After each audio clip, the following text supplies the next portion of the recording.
The spoon theory, developed in 2003 by Christine Medicinero, used as a way to describe energy conservation during chronic illness. Hi, I'm Valine Wiggle and I'm an occupational therapist. Today I'd like to share a bit about the spoon theory and how we apply it to mental health. If we think of the spoon theory, it is a theory that is used to describe energy conservation. How do we use the energy that we have for the tasks that we are responsible for? If we look at things like getting up out of bed, getting dressed, traveling to work, doing the task during the day, getting home, preparing supper, sorting out children and sorting out homework, and eventually relaxing and going to bed. All these activities require energy. What the spoon theory explains is that each of these tasks require a specific amount of energy. However, if we are experiencing physical or mental health difficulties, our energy might not be enough to sustain the energy that we need for the activities during our day. So the spoon theory gives us this measurable unit that we can use to allocate energy to certain tasks. Getting up and getting dressed might cost someone 1 spoon, where for someone with mental health difficulties, it might take 3 spoons to get the same task completed.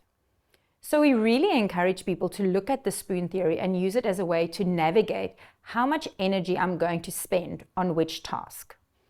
It is, of course, applicable to people with physical disabilities or difficulties as well. And it's really important to know that the amount of spoons for each activity will differ from one person to the next. So how do we decide where to put our spoons?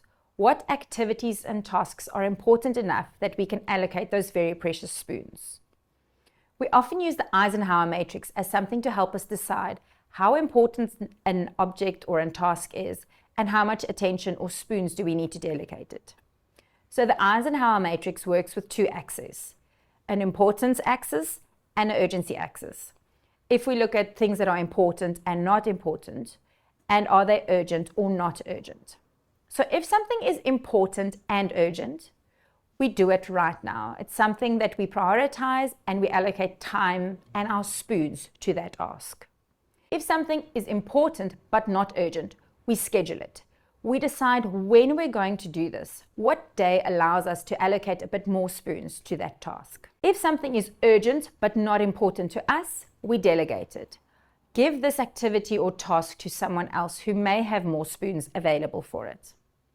And if something is not urgent and not important, this is a task that we delete off our to-do list.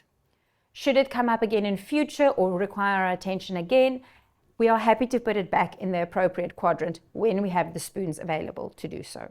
So if you're struggling with your energy management and getting through your day with the amount of tasks you have, think about your spoons and think in which quadrant do you want to put each of the tasks that you need to do. Whether it's important now or important for later, whether it needs to happen today or it can maybe wait for a week. Be careful where you spend your spoons and look after yourself.